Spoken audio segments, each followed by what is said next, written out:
ಅಂತ ಅಥವಾ ಹೊಟ್ಟೆಗೆ ಮದ್ದು ಹಾಕೋದು ಅಂತ ಹೇಳ್ತಾರೆ ಆಡುಭಾಷೆಯಲ್ಲಿ. ಅಂತಹ ವಿಷಯವನ್ನ ಹೇಳ್ತಾ ಇದ್ದೀನಿ ಪ್ರಿಯ ವೀಕ್ಷಕರೇ. ಯಾರಾದ್ರೂ ನನ್ನ ಚಾನೆಲ್ನ ಮೊದಲನೇ ಬಾರಿಗೆ ನೋಡ್ತಾ ಇದ್ರೆ ದಯವಿಟ್ಟು ಚಾನೆಲ್ನ ಸಬ್ಸ್ಕ್ರೈಬ್ ಮಾಡಿ, ಲೈಕ್ ಮಾಡಿ, ಹಾಗೆ ಇನ್ನೂ ಹಲವಾರು ಜನಕ್ಕೆ ಶೇರ್ ಮಾಡಿ ಅಂತ ಹೇಳ್ತೀನಿ ಪ್ರಿಯ ವೀಕ್ಷಕರೇ. ಎಷ್ಟೋ ಜನ ಹೇಳ್ತಾ ಇರ್ತಾರೆ, ಮೇಡಮ್ ನನಗೆ ಯಾಕೋ ಹೊಟ್ಟೆಗೆ ಊಟನೇ ಸೇರಲ್ಲ, ಯಾರಾದ್ರೂ ನನಗೆ ಮದ್ದಿಡು ಕ್ರಿಯೆ ಏನಾದ್ರೂ ಮಾಡ್ಬಿಟ್ಟಿದಾರ ನೋಡಿ ಅಂತ ಹೇಳ್ಬಿಟ್ಟು. ಸೊ ಅಂತಹ ಸಂದರ್ಭದಲ್ಲಿ ಮದ್ದಿಡು ಕ್ರಿಯೆನ ಯಾವ ರೀತಿ ಪತ್ತೆ ಹಚ್ಚುವಂಥದ್ದು ಅಂತ, ಅದರ ಜೊತೆಗೆ ಸುಮಾರು ಜನ ನನಗೆ ಪರ್ಸನಲ್ ಆಗಿ ಮೆಸೇಜ್ ಮಾಡಿದ್ರು, ಮೇಡಮ್ ಕಾರ್ಯಕ್ರಮದಲ್ಲಿ ತುಂಬಾ ಚೆನ್ನಾಗಿ ಕೊಡ್ತಾ ಇದ್ದೀರಿ ವಿಷಯಗಳು, ಹಾಗೆ ಮದ್ದಿಡು ಕ್ರಿಯೆ ಬಗ್ಗೆ ಯಾವ ರೀತಿ ತಿಳ್ಕೊಬೇಕು ಅಥವಾ ಮದ್ದಿಡು ಕ್ರಿಯೆ ಹೇಗೆ ಅಂತ ಇದ್ರ ಬಗ್ಗೆ ಸ್ವಲ್ಪ ವಿಚಾರ ಹೇಳಿ ಅಂತ. ಸೊ ಹಾಗಾಗಿ ಇವತ್ತಿನ ಈ ಟಾಪಿಕ್ ಹೇಳ್ತಾ ಇದ್ದೀನಿ ಪ್ರಿಯ ವೀಕ್ಷಕರೇ.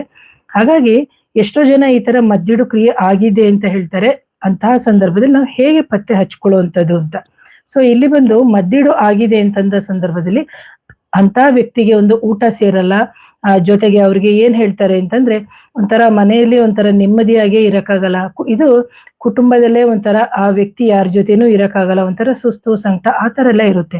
ಆದ್ರೆ ಇಂತಹ ಒಂದು ಮದ್ದಿಡು ಕ್ರಿಯೆಯನ್ನ ಯಾವ ರೀತಿ ಬಂದಿದೆ ಅಂತ ನಾವು ನೋಡೋಣ ಪ್ರಿಯ ವೀಕ್ಷಕರೇ. ಯಾಕಂದ್ರೆ ಮದ್ದಿಡು ಕ್ರಿಯೆಯಿಂದ ಹಲವಾರು ರೀತಿಯಂತ ತೊಂದರೆಗಳು ಆಗ್ತಾ ಇರುತ್ತೆ. ಆದ್ರೆ ಇಂತಹ ಒಂದು ಮದ್ದಿಡು ಆದ ಅಂತ ಸಂದರ್ಭದಲ್ಲಿ ಆ ಮದ್ದನ್ನ ಯಾವ ರೀತಿ ಸಂಗ್ರಹಣೆ ಮಾಡ್ತಾರೆ ಅಂತ ಹೇಳ್ಬಿಟ್ಟು ವಿಷಯ ನೋಡಿ. ಇಲ್ಲಿ ಮದ್ದನ್ನ ಯಾವ ರೀತಿ ಸಂಗ್ರಹಣೆ ಮಾಡ್ತಾರೆ ಅಂದ್ರೆ ಗೋಸುಂಬೆ ಅಂತ ಹೇಳ್ತೀವಲ್ಲ ನಾವು, ಅಂತಹ ಗೋಸುಂಬೆನ ತಗೊಂಡ್ ಬಂದು ಅದು ಕೆಲವು ಪರ್ಟಿಕ್ಯುಲರ್ ದಿನ ಅಂತ ಹೇಳ್ತಾರೆ. ಆದ್ರೆ ನಾನು ಯಾರನ್ನು ಈವರೆಗೆ ಕಣ್ಣಾರೆ ಮಾಡಿರೋದನ್ನ ನಾನು ನೋಡಿಲ್ಲ, ಆದ್ರೆ ಕೇಳಿದ್ದೀನಿ, ಹಲವಾರು ಜನದಿಂದ ಕೇಳಿದ್ದೀನಿ. ಹಾಗೆ ಅವರಿಗೆ ಈಗ ಮದ್ದಿಡು ಕ್ರಿಯೆ ಆಗಿದೆ ಅಂತ ಹೇಳಿದಾಗ ನಾವು ಅಂತಹ ಸಮಸ್ಯೆಯನ್ನ ನಾನು ನೋಡಿದ್ದೀನಿ, ಅವರ ಜೀವನದಲ್ಲಿ ಆಗಿರುವಂತಹ ಸಮಸ್ಯೆಗಳನ್ನ. ಅದರ ಜೊತೆಗೆ ಅದನ್ನ ನಾವು ನೋಡಿ ನಿಮಗೆ ನೆಗೆಟಿವ್ ಎನರ್ಜಿ ಇಲ್ಲ ಅಥವಾ ಮಾಟ ಮಂತ್ರ ಆಗಿಲ್ಲ, ಮದ್ದಿಡು ಕ್ರಿಯೆ ಆಗಿದೆ ಅಂತ ಕಳಿಸ್ತೀವಿ. ಜೊತೆಗೆ ಇದನ್ನ ಯಾವ ರೀತಿ ಪರಿಹಾರ ಮಾಡ್ಕೋಬೇಕು ಅಂತ ಹೇಳ್ತೀವಿ. ಆದ್ರೆ ಇಲ್ಲಿ ಯಾವ ರೀತಿಯಾಗಿ ಅದನ್ನ ಕಲೆಕ್ಟ್ ಮಾಡ್ತಾರೆ ಆ ಮದ್ದನ್ನ ಅನ್ನೋದಕ್ಕೆ, ಈ ಮದ್ದನ್ನ ಯಾವ ರೀತಿ ಮಾಡ್ತಾರೆ ಅನ್ನೋದಕ್ಕೆ ಗೋಸುಂಬೆನ ತಗೊಂಡ್ ಬರ್ತಾರಂತೆ ಕೆಲವು ಒಂದೊಂದು ದಿನಗಳು, ಅದು ಏನೋ ಅಮಾವಾಸ್ಯೆನೋ ಹುಣ್ಣಿಮೆನೋ ಅಥವಾ ಅದಕ್ಕೆ ಅಂತ ಅವರು ಯಾವುದೋ ಒಂದು ಪರ್ಟಿಕ್ಯುಲರ್ ಒಂದು ಕಮ್ಯುನಿಟಿ ಅಂತ ಹೇಳ್ತಾರೆ, ಕೆಲವರು ಜನ ಅಂತ ಹೇಳ್ತಾರೆ, ಅಂತವ್ರು ಕೆಲವೊಂದೊಂದು ದಿನದಲ್ಲಿ ಅಂತಹ ಗೋಸುಂಬೆನ ಹೊಡೆದು ತಗೊಂಡ್ ಬರ್ತಾರೆ. ತಗೊಂಡ್ ಬಂದು ಅದನ್ನ ಅವರ ಮನೆ ಒಳಗಡೆ ಅದರದ್ದು ಕಾಲು ಈ ತರ ಹೀಗೆ ಹಿಂಗೆ ಹಾಕಿ ನೇತಾಕ್ತಾರಂತೆ. ಆ ನೇತಾಕಿದ ಮೇಲೆ ಏನಾಗುತ್ತೆ ಅಂತಂದ್ರೆ ಅದರಿಂದ ಬರುವಂತಹ ದ್ರವದಿಂದ ಅದನ್ನ ಕಲೆಕ್ಟ್ ಮಾಡ್ಕೊಂಡು ಅದನ್ನ ಒಣಗಿಸಿ ಆನಂತರ ಆಹಾರದಲ್ಲಿ ಬೆರೆಸ್ತಾರೆ ಅಂತ ಹೇಳ್ತಾರೆ. ಆದ್ರೆ ನಾನು ಯಾವುದೇ ಕಾರಣಕ್ಕೂ ಇಂತಹ ಮದ್ದಿಡು ಕ್ರಿಯೆ ಆಗಿರುವಂತ ವ್ಯಕ್ತಿಯನ್ನ ನೋಡಿದ್ದೀನಿ, ಇವರಿಗೆ ಮದ್ದಿಡು ಆಗಿದೆ ಅಂತ ಹೇಳ್ಬೋದು. ಆದ್ರೆ ನಾನಿಲ್ಲಿ ಗೋಸುಂಬೆನ ತಗೊಂಡ್ ಬಂದು ಯಾರೋ ಅದ್ರ ದ್ರವನ ಕಲೆಕ್ಟ್ ಮಾಡ್ಕೊಂಡು ಮಾಡಿರೋದನ್ನ ನಾನು ಕಣ್ಣಾರೆ ಕಂಡಿಲ್ಲ ಪ್ರಿಯ ವೀಕ್ಷಕರೇ. ಹಾಗಾಗಿ ಕಂಡಿರೋದನ್ನ ಕಂಡಿದೆ ಅಂತ ಹೇಳ್ತೀನಿ, ಕಂಡಿಲ್ಲದೆ ಇರೋದನ್ನ ಕಂಡಿಲ್ಲ ಅಂತಾನೆ ಹೇಳ್ತೀನಿ. ಹಾಗಾಗಿ ಇದನ್ನ ಯಾಕೆ ಹಾಕ್ತಾ ಇದ್ರು, ದ್ರವ ರೂಪದಲ್ಲಿ ಬಳಸಿ ಹಾಕ್ತಾರೆ ಅಂತ ಹೇಳ್ತಾರೆ.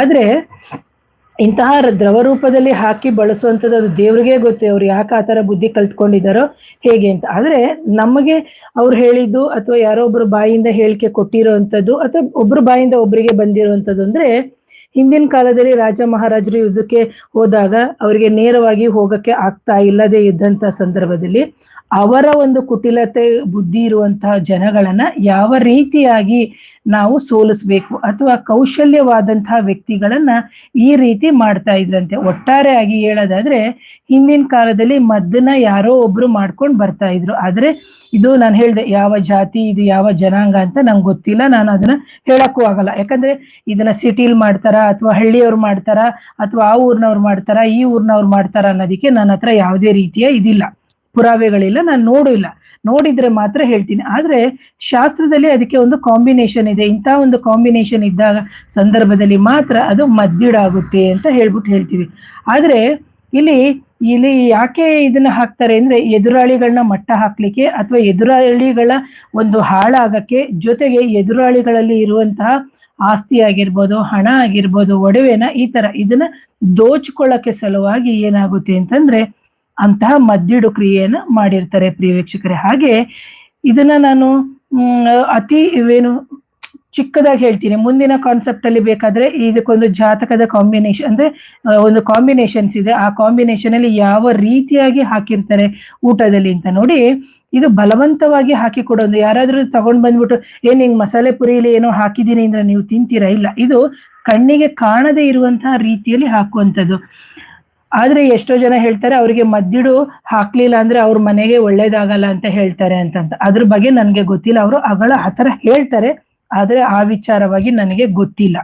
ಹಾಗಾಗಿ ನಾ ಹೇಳ್ತೀನಿ. ಹಾಗೆ ಇದನ್ನ ಯಾರು ಮಾಡ್ಕೊಂಡು ಬಂದಿರ್ತಾರೋ ಅವರ ಮನೆಯಲ್ಲಿ, ಅಥವಾ ಒಂದೊಂದು ಕೆಲವರು ಸಂತತಿ ಅಥವಾ ಕೆಲವರು ತಾತ ಮುತ್ತಾತದಿರು ಅಂತ ಯಾರು ಮಾಡ್ಕೊಂಡು ಬಂದ್ರೆ ಅದು ಈಗ ಇತ್ತೀಚಿನ ದಿನಗಳಲ್ಲಿ ಕ್ರಮೇಣವಾಗಿ ಕ್ಷೀಣಿಸ್ತಾ ಇದೆ ಅಂತ ಕೆಲವ್ರು ಹೇಳ್ತಾರೆ. ಆದ್ರೆ ಕೆಲವ್ರು ಬಂದು ಹೇಳಿದಾಗ ಇಲ್ಲ, ನಮಗೆ ಅನಾರೋಗ್ಯ ಕಾಡ್ತಾ ಇದೆ, ಸುಸ್ತು, ಸಂಕಟ, ಮೈಭಾರ, ಹುಷಾರ್ ತಪ್ತಾ ಇದೀವಿ, ತಿಂದಂತ ಆಹಾರ ಜೀರ್ಣ ಆಗ್ತಾ ಇಲ್ಲ, ಇದು ಯಾಕೆ ಏನು ಗೊತ್ತಾಗ್ತಾ ಇಲ್ಲ, ಹಾಸ್ಪಿಟಲ್ ಎಲ್ಲ ನೆಗೆಟಿವ್ ಇದೆ ಅಂತ. ಅಂತಹ ಸಂದರ್ಭದಲ್ಲಿ ನಾವು ನೋಡ್ಬೇಕಾಗುತ್ತೆ, ಮಾಂತ್ರಿಕ ಬಾಧೆ ಇರಲ್ಲ, ನೆಗೆಟಿವ್ ಎನರ್ಜಿನೂ ಯಾರೋ ಕಳ್ಸಿರಲ್ಲ, ಅಥವಾ ಅವ್ರ ಹೌರಾನು ಆದ್ರೆ ಈ ತರ ಆಗಿ ಅವರ ಹೌರ ಸ್ಟ್ರಾಂಗ್ ಆಗಿರುತ್ತೆ, ಆದ್ರೆ ದಶಾಭುಕ್ತಿ ಎಲ್ಲಾನು ಚೆನ್ನಾಗಿರುತ್ತೆ. ಆದ್ರೆ ಇವರಿಗೆ ಇಲ್ಲಿ ಮದ್ದಿಡು ಕ್ರಿಯೆ ಆಗಿರುತ್ತೆ. ಅಂತಹ ಮದ್ದಿಡು ಕ್ರಿಯೆ ಆಗಿರುವಂತಹ ಸಂದರ್ಭದಲ್ಲಿ ಅಂತಹ ವ್ಯಕ್ತಿಗೆ ಪದೇ ಪದೇ ಒಂಥರ ಮೈ ಭಾರ ಆಗೋದು, ಮೈ ಸುಸ್ತಾಗುವಂಥದ್ದು, ಅಥವಾ ತಿಂದಿರುವಂತಹ ಆಹಾರ ಅಥವಾ ಜಠರಾಗ್ನಿ ಅಂತ ನಾವೇನಿದೆ ಅಂತ ಜಠರಾಗ್ನಿಯ ಪಚನ ಕ್ರಿಯೆ ಅವರಿಗೆ ಏನು ಸಂಕುಚಿತವಾಗುತ್ತೆ. ಮೀನ್ಸ್ ಏನು ಅಗ್ನಿತತ್ವ ಅಂತ ನಾವೇನ್ ಹೇಳ್ತೀವಿ, ದೇಹದಲ್ಲಿ ಇರುವಂತಹ ಜಠರಾಗ್ನಿ ಅದು ಸರಿಯಾಗಿ ಕೆಲಸ ಮಾಡಲ್ಲ. ಯಾಕೆಂದ್ರೆ ಅವ್ರಿಗೆ ಹಾಕಿರುವಂತಹ ಮದ್ದು ಹೊಟ್ಟೆಗೆ ಹೋಗಿದ್ರು ಅಥವಾ ನಮ್ಮ ಅನ್ನನಾಳದಿಂದ ಜೀರ್ಣಕ್ರಿಯೆಗೆ ಹೋಗಿದ್ರು ನಮ್ಮ ರಕ್ತದಲ್ಲಿ ಕಲುಷಿತವಾಗುತ್ತೆ, ಅಂದ್ರೆ ರಕ್ತದಲ್ಲೇ ಸ್ಪ್ರೆಡ್ ಆಗುತ್ತೆ. ಈಗ ನೋಡಿ, ಎಕ್ಸಾಂಪಲ್ ಕೊಡೋದಾದ್ರೆ, ನಾವೀಗ ಏನೋ ಇಲ್ಲಿ ಕೈಗೊಂದು ಏಟಾಗಿತ್ತು ಅನ್ಕೊಳ್ಳಿ, ಡಾಕ್ಟರ್ ಔಷಧಿ ಕೊಟ್ರು, ಪರ್ಟಿಕ್ಯುಲರ್ ಆಗಿ ಅಲ್ಲಿಗೆ ಕೆಲವು ಔಷಧಿ ಕೊಡ್ತಾರೆ, ಕೆಲವೊಂದೊಂದು ಸಂದರ್ಭದಲ್ಲಿ ಓರಲ್ ಮೆಡಿಕೇಶನ್ಸ್ ಕೊಡ್ತಾರೆ. ಹಾಗೇನೇನೆ ಇವರು ಮದ್ದಿಡು ಆದಾಗ ಅವ್ರೇನ್ ಮಾಡ್ತಾರೆ, ಹೊಟ್ಟೆ ಒಳಗಡೆ ಹಾಕಿದಾಗ ಅದು ನಮ್ಮ ನರನಾಡಿಗಳು ರಕ್ತಗಳಿಗೆ ಏನಿದೆ ಅದು ಸೇರುತ್ತೆ. ಈಗ ಮಾತ್ರೆ ನುಂಗಿದಾಗ ಈ ಪರ್ಟಿಕ್ಯುಲರ್ ಜಾಗ ಈ ನೋವು ಕಮ್ಮಿ ಆಗುತ್ತಲ್ವಾ, ಅದೇ ತರ ಅವ್ರು ಹಾಕಿರುವಂತಹ ಒಂದು ಏನು ಔಷಧಿ ಅಥವಾ ಏನ್ ಹೇಳ್ತೀವಿ ಮದ್ದು ಅಂತ ಏನ್ ಹೇಳ್ತೀವಿ, ಅದನ್ನ ಹಾಕದಂತಹ ಸಂದರ್ಭದಲ್ಲಿ ಅದು ನಮ್ಮ ದೇಹದಲ್ಲಿ ರಕ್ತಗಳಲ್ಲೇ ಸೇರ್ಕೊಂಡ್ಬಿಡುತ್ತೆ. ಆದ್ರೆ ಈಗ ಕೆಲವರು ಹೇಳ್ತಾರೆ ಅದು ಮದ್ದಿಡೋದು ತೆಗ್ಸಿದ ಮೇಲೆ ನನಗೆ ಸರಿ ಹೋಯ್ತು ಅಂತ. ಕೆಲವರಿಗೆ ಏನಾಗುತ್ತೆ ಅಂದ್ರೆ ಮಾನಸಿಕ ಚಿಂತೆ ಅಥವಾ ಮಾನಸಿಕ ವ್ಯಾಕುಲತೆ ಇವೆಲ್ಲವನ್ನು ನಾವು ನೋಡ್ಬೇಕಾಗುತ್ತೆ. ಅವ್ರಿಗೆ ಏನಾದ್ರು ಡಿಪ್ರೆಷನ್ ಗೊಟ್ಟೋಗಿದಾರ, ಈ ತರ ಎಲ್ಲವನ್ನ ನೋಡಿ ನಾವು ಡಿಸೈಡ್ ಮಾಡ್ಬೇಕಾಗುತ್ತೆ. ಎಲ್ಲದಕ್ಕೂ ನೆಗೆಟಿವ್ ಎನರ್ಜಿ, ಎಲ್ಲದಕ್ಕೂ ಮಾಂತ್ರಿಕ ಬಾಧೆ ಅಥವಾ ಯಾರೋ ಮಾಡಿಸ್ಬಿಟ್ಟಿದ್ದಾರೆ ಇದೆಲ್ಲವನ್ನು ಹೇಳಕ್ಕಾಗಲ್ಲ. ಆಯಾಯ ಸಂದರ್ಭಕ್ಕೆ ಆಯಾಯ ಗ್ರಹಗಳು ಅವರ ಬಂದಂತ ಸಂದರ್ಭದಲ್ಲಿ ಸೂಚಿಸುವಂತಹ ಫಲವನ್ನೇ ನಾವು ನಿರ್ಣಯ ಮಾಡಕ್ಕೆ ಸಾಧ್ಯ ಆಗುತ್ತೆ ಪ್ರೇಕ್ಷಕ. ಹಾಗೆ ಶರೀರದಲ್ಲಿ ಬಂದು ಅವರಿಗೆ ನೋವು ಉಂಟಾಗುತ್ತೆ, ರಕ್ತ ಕಲುಷಿತವಾಗುತ್ತೆ, ಆಮೇಲೆ ಹೊಟ್ಟೆ ಕೆಲವರಿಗೆ ಉಬ್ಬರಿಸ್ಕೊಂಡಾಗ ಆಗೋದು, ಆಮೇಲೆ ಹೊಟ್ಟೆಗೆ ಸಂಬಂಧಪಟ್ಟಂತಹ ತೊಂದರೆಗಳು ಆಗ್ತಾ ಇರುತ್ತೆ.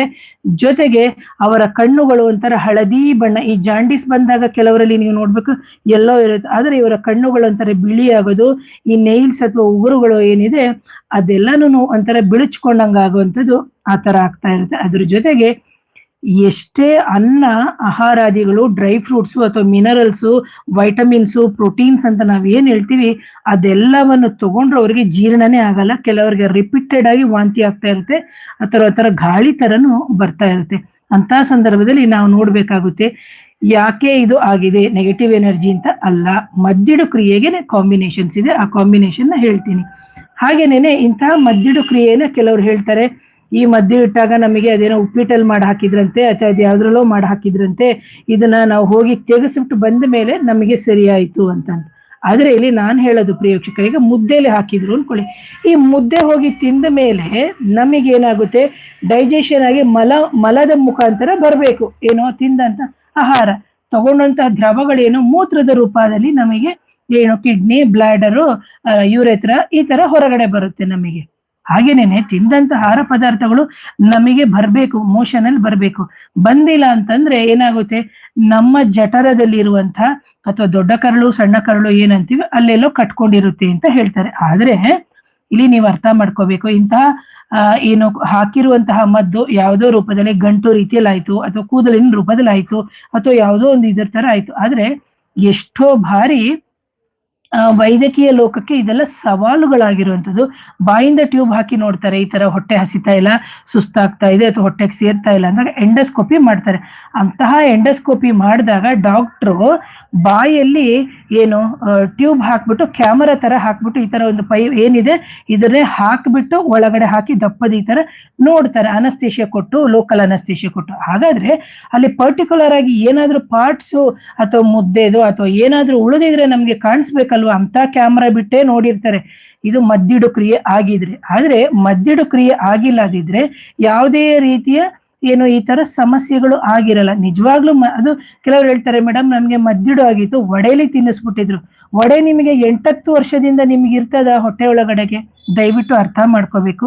ಅಕಸ್ಮಾತ್ ಆ ತರ ಇತ್ತು ನಿಮಗೆ ಇದ್ರೂನು ಅದು 3 ದಿನ 4 ದಿನ ಆದ್ಮೇಲೆ ಮೋಷನ್ ಅಲ್ಲಿ ಹೋಗೇ ಹೋಗುತ್ತಲ್ಲ.